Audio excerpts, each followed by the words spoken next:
So now we're going to have a look at the new plot. We took this on end of last year, the idea being to get some extra growing space, put some trees on it in terms of apple trees and some fruit. But the size of it is so big, it'd be a waste just to have it as apple trees for fruit and cider and things like that. There's loads of space here to be able to grow extra crops. So to that end, we're going to have a designated sort of fruit tree area, and there's a lot to clear if we're going to make it usable ground for things other than just apple trees. But I'll show you now. As you can see, it is practically grassland. The front flower bed is completely taken over with grass. It's been unfortunately let to go in a very bad state, but the edge starts here and progresses across here. Most of the plots have two paths either side. This has one path on the side and one on the middle, which would have been through this arch back to the bramble patch at the back.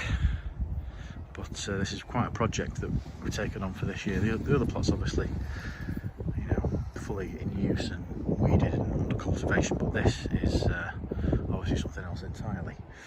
But the second path for the plot is there, and then the neighbouring plot has its sole access down there to that one. At the back obviously you can see some structures. I think they had possibly some fruit under those green things down there. No idea what they're made out of. And there's a shed that was in pieces ready to be built, which is there, which is covered in brambles, and then that entire bramble patch at the back. But as you see, the plots, a normal size plot, we have half plots here. That's a half size plot, so effectively we've now got one full plot size to cultivate. But it's quite a project. There is a bed here, just under these bags, next to these bags there, and there's another path there. I actually had a bit of an exploratory dig to try and see how, what we're looking at in terms of the stuff that was underground. It looks perfectly good, great. It's just that the clumps are an absolute nightmare to kind of clear. I managed to do a small pile there and get down to try and sort of shift them out of the way.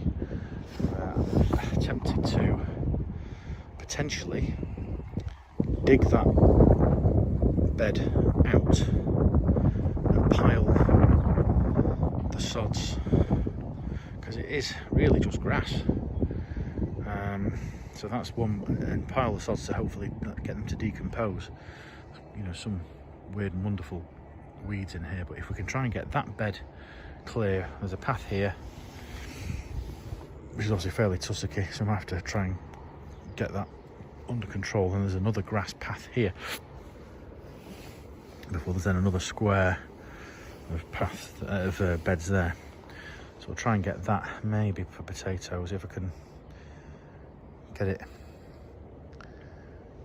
dug out, piled up, let the sod of grass and roots and all the rest of it decompose. Then maybe we can add it back, possibly covering to suppress weeds.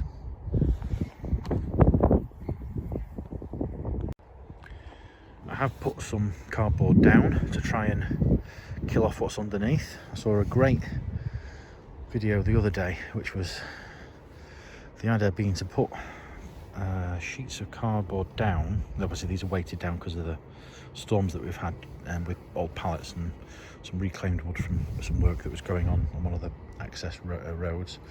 But the idea is to try and see if we can put cardboard boxes on top of this to weigh it down and to suppress the weeds and get some usable food out of this area. There's plenty more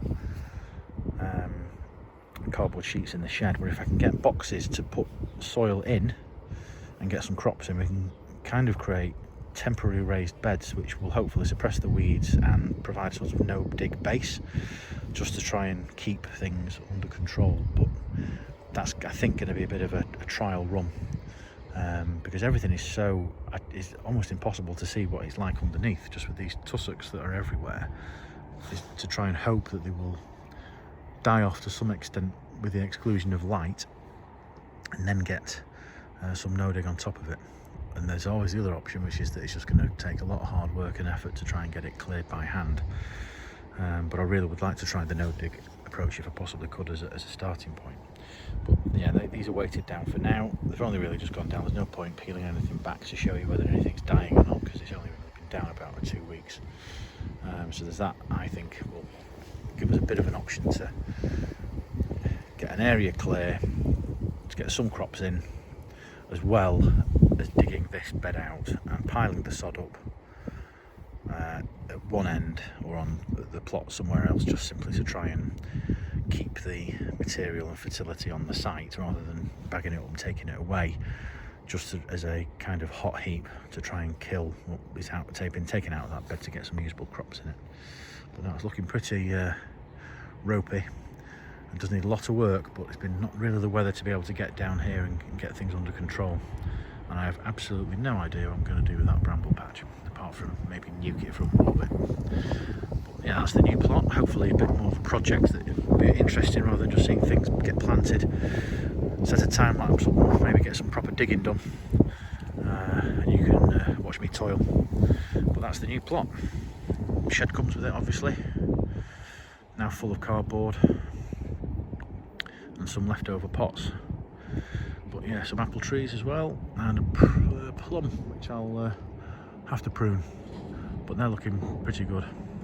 And I got some usable apples off them this year, which was always a bonus. So yeah, try and get this under cultivation quickly, and try and get some usable crops out of it in addition to the main plot.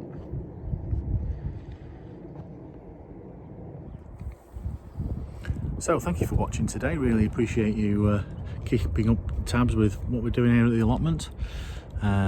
If you like the content, we'd be grateful if you could like it and subscribe. If you have any comments or any suggestions or hints or tips that you might have, I'd gladly welcome them down in the comment section. Well, thanks again and see you soon. Bye.